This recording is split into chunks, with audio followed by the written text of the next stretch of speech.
Hi everyone. Okay, in my last two videos I showed you movies that I picked up on my trip to England and then a whole load of classics and rarities that I found on my first weekend back. Now in this video I've got more movies to show you. Again, a few perhaps little known ones amongst a few classics here, so let's go. First up, a Warner Archive edition, and it is Errol Flynn in a movie from 1946 alongside Eleanor Parker, Never Say Goodbye. And this is about a young girl who wants her divorced parents to reunite. Maybe this is one that you might want to put on your Christmas list as well, because it does actually feature Errol Flynn dressed up as Santa as well in a few scenes. So yeah, Never Say Goodbye. Next, another Warner Archive edition, and this is from 1957. It is 10,000 Bedrooms, and this is the first film that Dean Martin made after sort of parting ways with Jerry Lewis. This is set in Rome, and he plays a hotel baron who gets involved with a number of the women in the hotel. This co-stars Eva Bartok, as well as the likes of Paul Henreid, Walter Slezak, and Jules Munshin. Next, from 1972, and it's another Warner Archive collection, and this is They Only Kill Their Masters, and this is directed by James Goldston, who also directed Swashbuckler with Robert Shaw and Roller Coaster with George Segal. Now, this one involves a murder that is seemingly been committed by a Doberman Pinscher, but investigator James Garner gets involved on the case and then starts investigating to find out who the real suspects are. This also co-stars Catherine Ross and Hal Holbrook.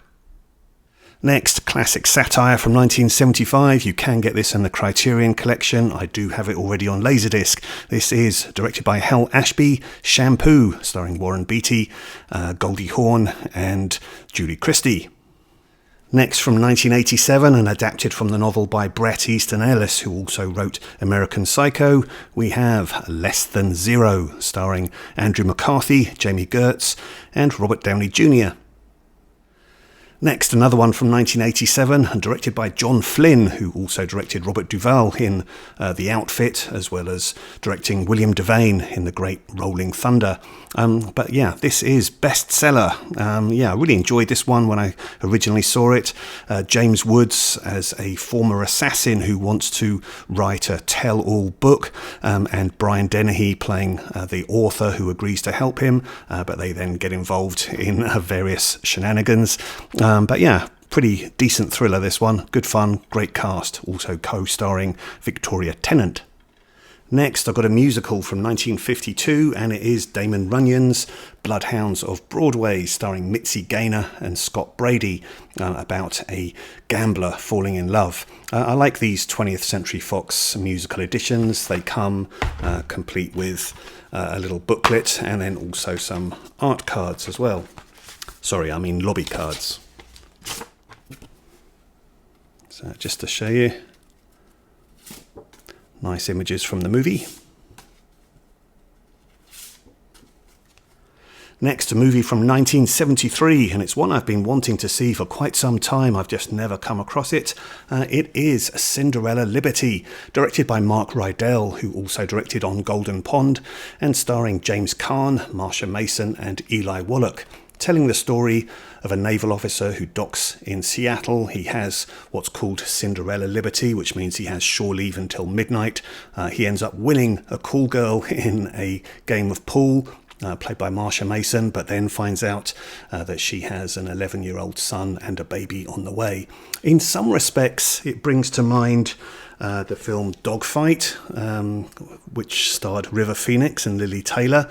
So I think there may be a little bit of overlap between the two films, but I shall find out. But yeah, really pleased to find Cinderella Liberty.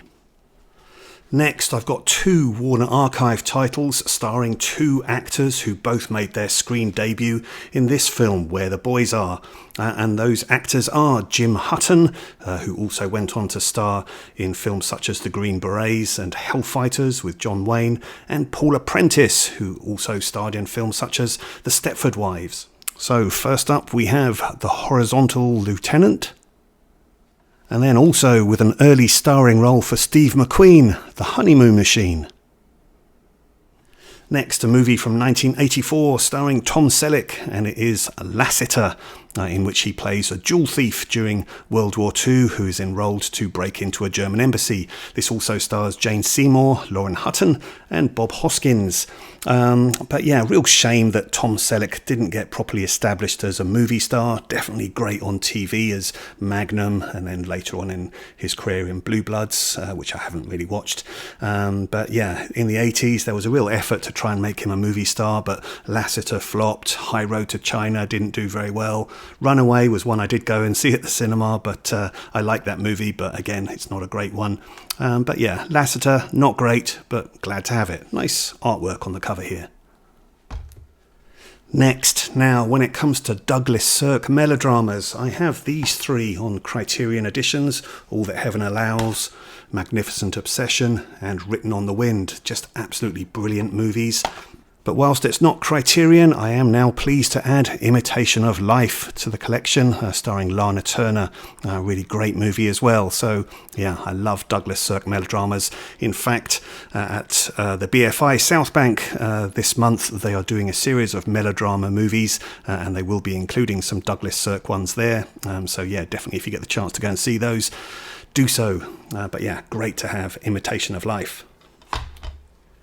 And then finally a movie from 1963 that caught my eye, not only because it's a mixture of live action and animation, but also because it's reportedly set at Coney Island, a place that I really have enjoyed visiting before, and I always like watching movies that are set there. And this is The Incredible Mr. Limpet, starring Don Knotts. Now, Don Knotts I'm not hugely familiar with. I know that he starred in The Andy Griffith Show and The Apple Dumpling Gang. I have seen him in the likes of It's a Mad, Mad, Mad, Mad World.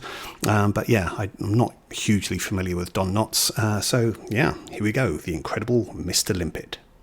Okay, that is it now for my haul videos, at least for now. But yeah, let me know your thoughts and comments on any of those. I think that was a pretty interesting mix of movies there. But yeah, let me know what you think. Hopefully I'll see you again soon. Thanks very much for joining me on this video. All the best to you. Bye-bye.